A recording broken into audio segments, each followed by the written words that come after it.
A Real Bus está de volta à estrada. Uma volta responsável e controlada, seguindo todo o protocolo de higiene recomendado pelas autoridades de saúde. Uso obrigatório de máscaras, álcool em gel para todos, higienização completa dos ônibus e renovação do ar a cada minuto durante o trajeto. Se o seu destino for João Pessoa, Campina Grande, São João do Cariri, Serra Branca, Sumé, Monteiro, São José dos Cordeiros ou São Sebastião do Umbuzeiro, conte com a gente. Mesmo em tempos desafiadores, o compromisso da Real Bus é com a sua satisfação.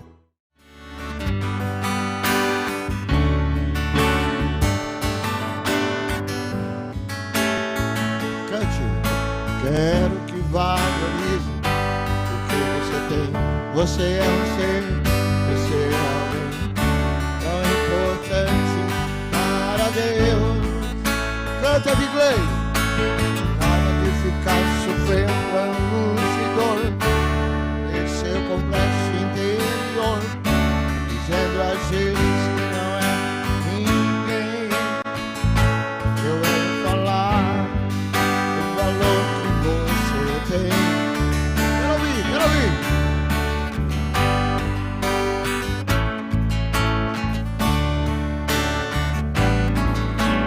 Ele está em você, o Espírito Santo se move em você, até prometer feliz.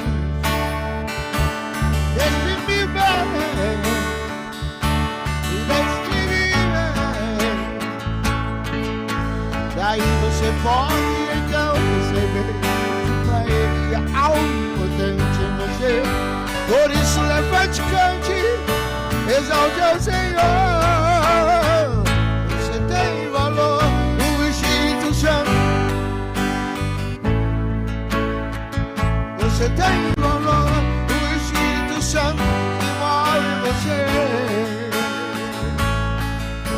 Daí você pode então perceber que pra ele é algo importante em você. Por isso levante, cante, exalte ao Senhor. Você tem valor, o Espírito Santo move em você. Você tem valor, o Espírito Santo, ele se move em você.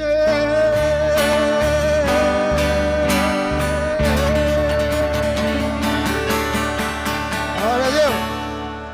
Graças a Deus por este belíssimo, inspirado hino interpretado pelo cantor e pastor Armando Filho, que foi um dos cantores que abrilhantou o culto de Jubileu de Ouro pela passagem do aniversário da Igreja do Calvário e do Conjunto Coral Sarah Calley.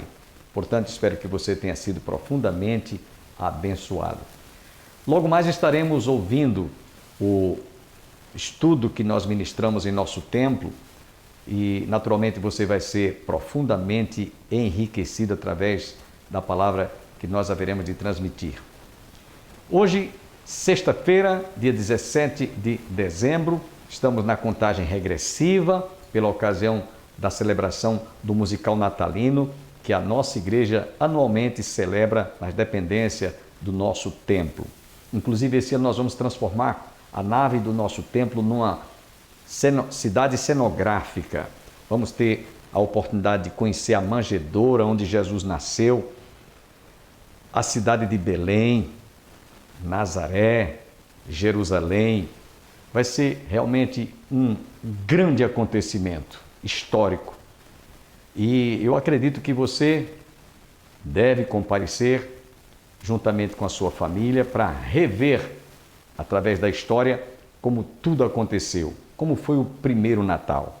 É importante porque hoje nós vemos que a celebração do Natal está sendo muitas vezes motivos para muitas empresas, o comércio ser aquecido através da compra de presentes que as pessoas costumeiramente dão nas brincadeiras de amigo secreto, Papai Noel.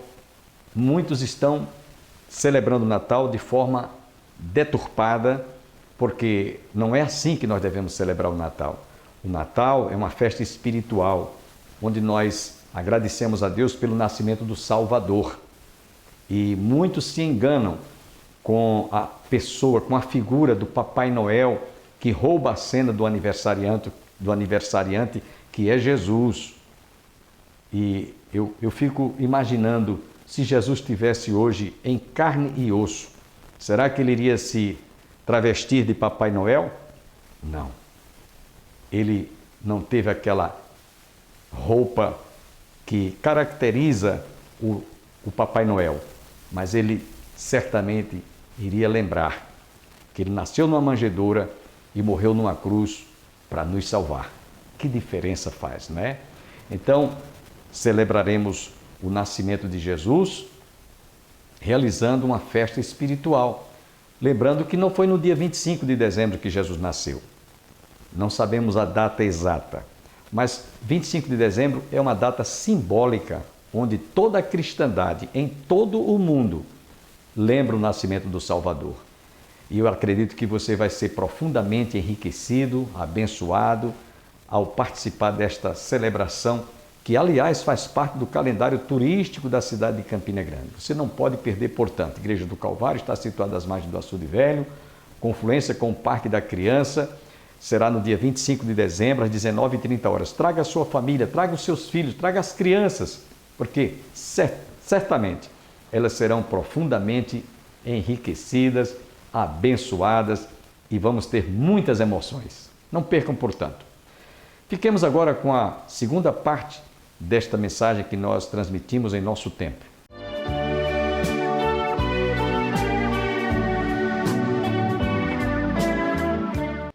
Então, quando começou qual a origem? Quem foi a primeira pessoa que sofreu a síndrome do medo? Meus irmãos, a resposta está nas Escrituras Sagradas.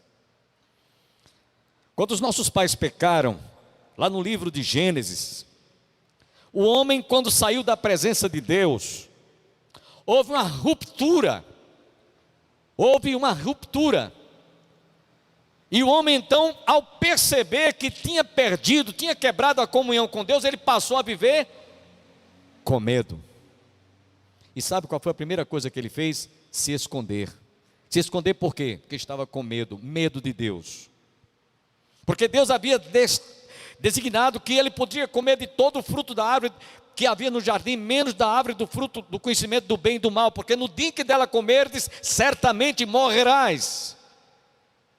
Esta foi a palavra que o Senhor deixou para os nossos pais, e eles simplesmente deram ouvidos a Satanás, que muita gente não acredita que o diabo existe, mas quando você, se não crê em Jesus, no dia que chegar no inferno, você vai dizer, realmente, o inferno existe, o diabo é uma pessoa, embora um espírito caído. E diga-se de passagem, o próprio Satanás tem medo de Deus, mas não é um medo temente, de submissão, de obediência, de subserviência, é um temor por rebeldia. Então, os nossos primeiros pais foram as primeiras vítimas. Quando o homem saiu da presença de Deus, de lá para cá, ele passou a conviver com o medo. Nós nos tornamos escravos do medo. É isso que você e eu passamos a ser quando passamos a existir. Há dois sentidos importantes que é bom destacar aqui sobre a palavra medo. Primeiro, existe o medo temente e o medo por rebeldia. O caso dos nossos pais foi por rebeldia. Eles tiveram medo por rebeldia, por desobediência, a qual trouxe esses efeitos todinho, deixou essas sequelas em toda a criatura humana. É um estigma do ser humano, todos nós. E eu vou dar aqui um exemplo entre o que é medo, temente, temor a Deus, e medo por rebeldia, por desobediência. Se tem algum pai em casa nos assistindo, ou aqui presencialmente, se você chega para o seu filho e diz, meu filho, obedeça a seu pai. não faça isso, não faça aquilo, eu quero que você respeite a minha autoridade paternal e tal. Então o filho ouve do pai: se você me desobedecer, você vai apanhar. Se você me desobedecer, você vai sofrer uma pena. Eu não vou lhe dar a mesada no final da semana. Você não vai ter oportunidades que você tem de sair e passear com seus coleguinhas. E aquele filho simplesmente passa a obedecer por respeitar a autoridade do seu pai. Então, ele tem o temor a Deus por reconhecer a autoridade paternal. Ele obedece voluntariamente, com amor, sabendo que o seu pai é uma autoridade. E outra coisa é o filho não fazer as coisas erradas com medo de apanhar, com medo de levar uma sova, com medo de levar uma pisa, de ter a sua mesada privada da sua mesada. Então ele não está obedecendo, ele não está temendo ao pai por respeito, mas sim por medo. Há uma diferença que nós temos que ver isso. Então há o medo de ter medo, temor por rebeldia, e há o medo de ter medo por respeito, amor. Então o medo começou lá no Éden e passou de geração para geração. E enquanto o homem estiver distante de Deus, ele sempre será escravo do medo. Seja criança pequenininha, seja adolescente, seja jovem, seja adulto, seja ancião, seja pessoas mais idosas que você possa imaginar. Agora preste atenção, quando nós somos alcançados pelo amor de Cristo, o qual Paulo diz, o amor de Cristo nos constrange, nós passamos a viver e a conviver com medo, sabendo que aquele que está conosco não nos deixará sós, ou a sós. Ele vai estar conosco, nos dando força, nos dando ânimo, nos dando coragem para enfrentarmos toda e qualquer adversidade que porventura sobrevenha sobre a nossa vida. E tem mais uma coisa: ainda que nós venhamos a padecer ou ser ameaçado, por isso que Jesus disse aqui no texto que nós lemos, capítulo 12, nos versículos 4 aos versos 7, ele disse aqui: porque tudo que disser, digo-vos, pois, amigos meus, não temais os que matam o corpo, não tenham medo, ainda que você seja perseguido, ainda que você venha a ser morto, não tema, não tenha medo. Digo-vos, pois, amigos meus, não temais os que matam o corpo, e depois disso nada mais podem fazer. É só o que eles podem fazer, seria tirar a sua vida, tirar a oportunidade de você continuar existindo, ou tirar alguns privilégios que você tinha, e assim sucessivamente. Ele diz no verso 5, eu porém vos mostrarei a quem deveis temer. Temei aquele que depois de matar tem poder para lançar no inferno. Sim, digo-vos, a este deveis temer. E é aqui onde baseamos esse título, o medo que não dá medo. Quem pode dizer amém? Não dá medo você ter temor a Deus, não dá medo. Aliás, eu quero até dizer uma coisa para vocês: antes de nós conhecermos Jesus, nós tínhamos medo de Deus. Eu, pelo menos, quando pensava na pessoa de Deus, eu tinha medo mesmo. Hoje meu desejo maior é estar com Deus, estar na sua presença e morar no céu com Ele eternamente. É diferente. E há muitas pessoas que, pelo fato de ainda não terem tido um encontro com Jesus, estão, e se não tiverem até a morte, viverão eternamente com medo de Deus. Sabe por quê? Porque o homem distante de Deus, ele se tornou inimigo de Deus, o homem é adversário de Deus, como Satanás induziu os nossos pais a se tornarem inimigos de Deus, como ele o é do próprio Deus. Então, quando nós somos alcançados pelo amor de Deus, em Cristo Jesus, esse amor nos constrange. E então, nós que antigamente pensávamos que Deus era um carrasco, que Deus era um justiceiro, que Deus era aquele Deus que tem uma espada na mão, que está pronto a qualquer hora a matar, destruir. Aqueles que assim pensam estão enganados, porque a Bíblia diz que Deus é amor. Deus é amor. O nosso Deus é amor. Louvado seja o nome do Senhor. E Ele nos amou tanto que enviou o seu Filho Jesus Cristo para que morresse naquela cruz em nosso lugar. Nesse mesmo texto, Jesus vem falando antes dessa passagem que eu li para vocês, ele continua dizendo: aquele que me negar diante dos homens, eu negarei diante de meu Pai; aquele que confessar diante dos homens, eu confessarei diante de meu Pai. Ele está falando daqueles que, se por acaso viessem a ser ameaçados ou perseguidos, não tivessem medo. O temor a Deus era o principal papel que eles deveriam desempenhar na sua vida como cristãos. O amor a Deus e por Deus é capaz de extirpar toda a ansiedade e as sensações e as síndromes dos transtornos, do medo, do pânico, do pavor, das fobias, dos terrores do nosso coração, que são gerados em nossas mentes, naqueles e daqueles que ainda não foram alcançados pelo amor de Deus. É por isso que lá no primeira epístola de João, capítulo 4, versículos 4 a 7 e os versos 18 a 21, João vem falando sobre o amor de Deus. E é exatamente falando sobre o amor de Deus que João descreve nos versículos principais deste capítulo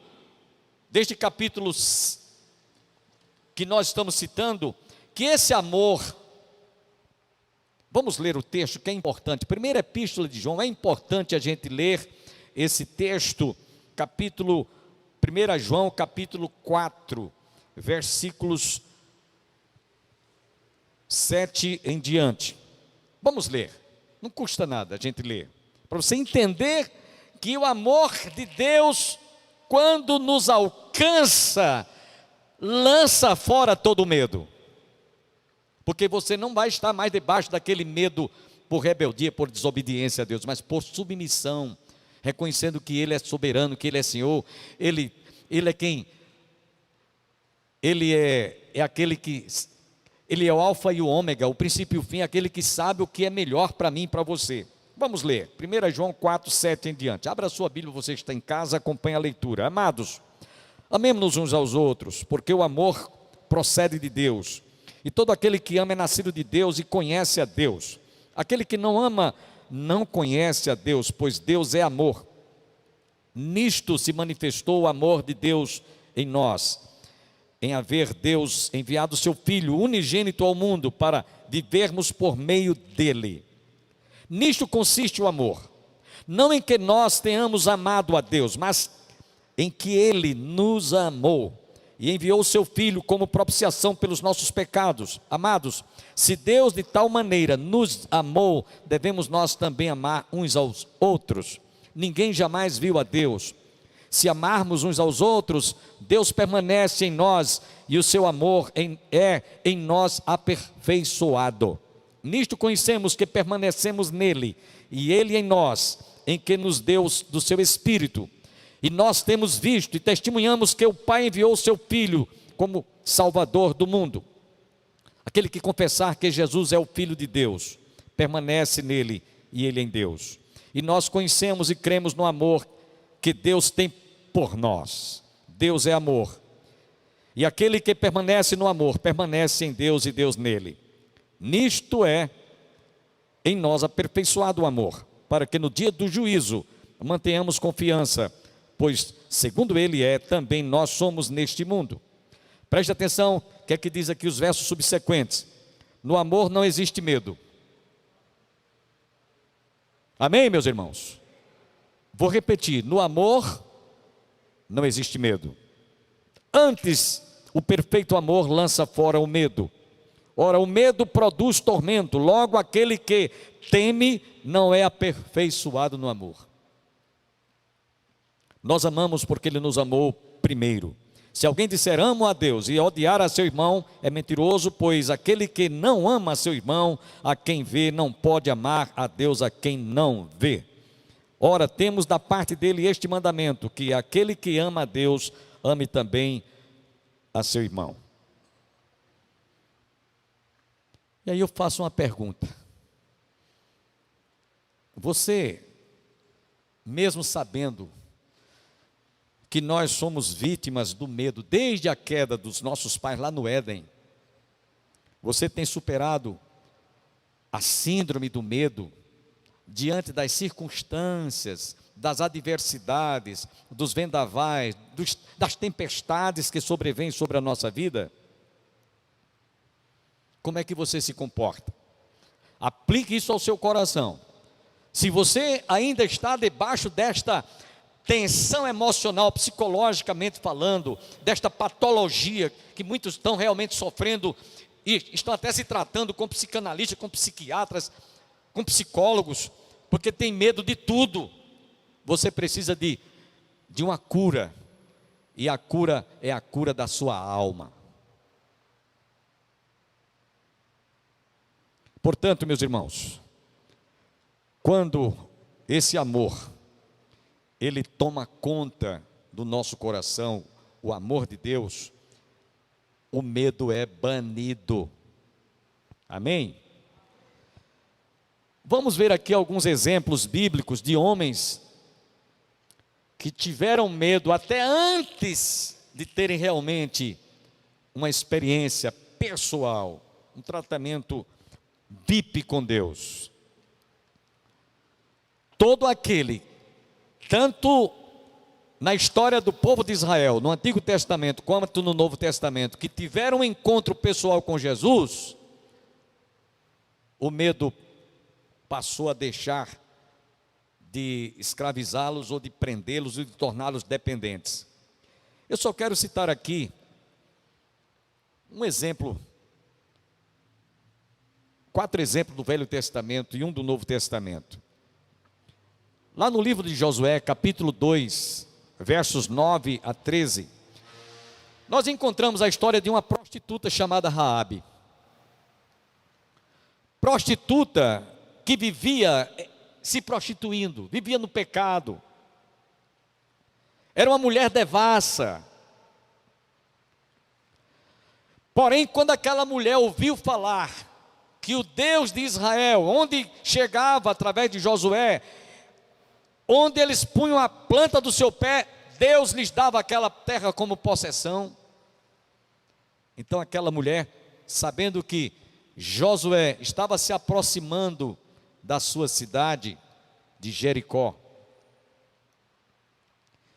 lá no capítulo 2 de Josué, do livro do citado nome, diz o seguinte, observe o que aquela mulher diz, verso 9, bem sei que o Senhor vos deu esta terra, e que o povo que infundis caiu sobre nós, e que todos os moradores da terra estão desmaiados, porque temos ouvido que o Senhor secou as águas do Mar Vermelho diante de vós, quando saíeis do Egito, e também o que fizeste aos 2 reis dos amorreus, a Seom e a Og, que estavam além do Jordão, os quais destruístes.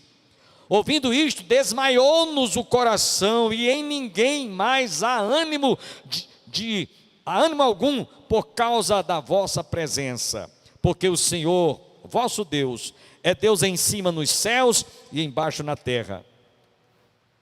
Aquela mulher, em outras palavras, estava dizendo, nós estamos desmaiados de medo, de pavor, o pânico tomou conta do nosso coração, mas eu passei a observar, eu acredito que Deus, aonde vocês têm ido ou chegado, Deus tem dado esta terra, e nós acreditamos, ela dizia, em outras palavras, eu acredito que Deus é em cima nos céus e embaixo na terra. Aquela mulher, de tanto ouvir as histórias do povo de Israel, ela creu em Deus. A Bíblia diz que a fé vem pelo ouvir, e o ouvir as escrituras sagradas. Aquela mulher, ela tinha medo, ela vivia no adultério, vivia se prostituindo, era uma mulher de devassa, mas quando ela ouviu, ela creu, então o medo desapareceu do seu coração. Os espias que foram lá se comprometeram com ela do modo como ela deu livramento para que eles não fossem mortos pelos jericoenses. Houve um pacto, olha, do mesmo modo como eu guardei a vida de vocês, quando vocês tomarem conta dessa cidade, guarde a minha vida, a dos meus pais e dos meus irmãos e da minha família. E eles pediram, coloca lá um pedaço de tira de pano de cor vermelha. E há de ser que quando nós adentrarmos em Jericó, que só tem ruínas hoje, nós estivemos lá já várias vezes, só tem ruínas, mas as muralhas ainda têm lá, ruínas de muralhas. A casa que estiver desfraldado daquele tecido vermelho, carmesim, será poupado todos que estiverem dentro de casa. Sabe, irmãos e amigos, aquela mulher deixou de ter medo, porque ela obedeceu aos espias, aos emissários que Deus enviara, mostrando através daquele sinal, daquele tecido vermelho, lembrando o sangue de Jesus, que nos purifica de todo o pecado. E foi assim que aquela mulher venceu, não só a vida pecaminosa que ela levava como escrava, mas também do medo. Um outro exemplo, no Velho Testamento, eu lembro Gideão.